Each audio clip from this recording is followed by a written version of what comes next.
Well, the American Heart Association publishing a new study on holiday health concerns.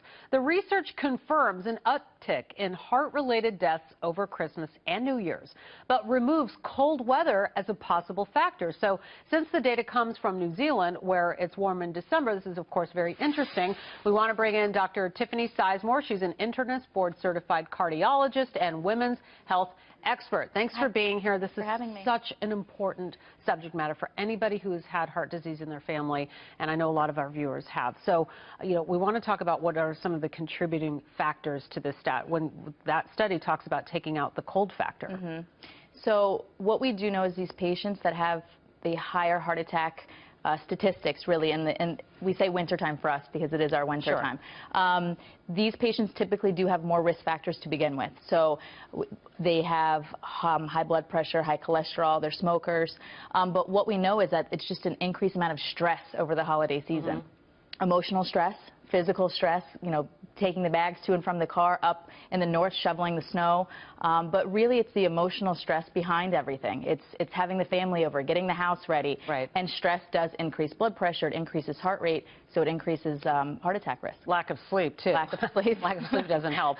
We talked about that as mothers of young children. And the age range of these deaths in this study are a little surprising. We're seeing that the age has come down a little bit, younger adults. A little younger. And we see that kind of on Wall Street, too. We see these kind of powerful late 30s, early 40s men having these massive heart attacks. And again, it has to do with stress.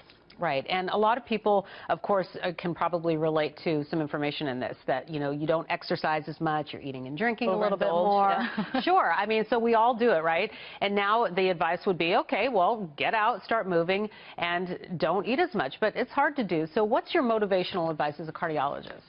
Keep it in the back of your mind that it's possible, that bad things happen to good people. I never tell my patients they can't have something. It's just everything in moderation. So, have your glass of wine, don't have 6. Yeah. Okay. Let's talk about the warning signs. I think that is absolutely key because we were talking just before we went on camera about how people don't want to raise alarm. It's Christmas. Oh, I feel a little funny. I don't want to say anything. I'm over at my family's house and I don't want to cause a problem. Right. But there are definitely warning signs. I tell my patients, trust your gut. If your gut tells you something's wrong, something's typically wrong.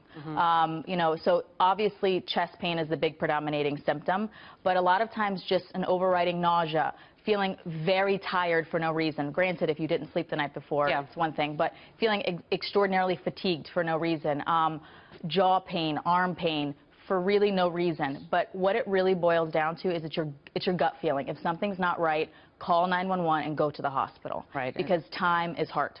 Time is hard. And you said that this is the busiest time for you. Hands down, busiest time. I'm on call the 26th, and I'm on call the 31st. Right. So I'm going to be very busy. It's really that much of an increase for you? It is. It is. And heart attacks, statistically, #1 day of the year is Christmas Day. Second is the day after Christmas. Third is January 1st. Very important information. Thank you for being here to share that with us. That's Tiffany Sizemore. Merry Christmas. Merry Christmas to you.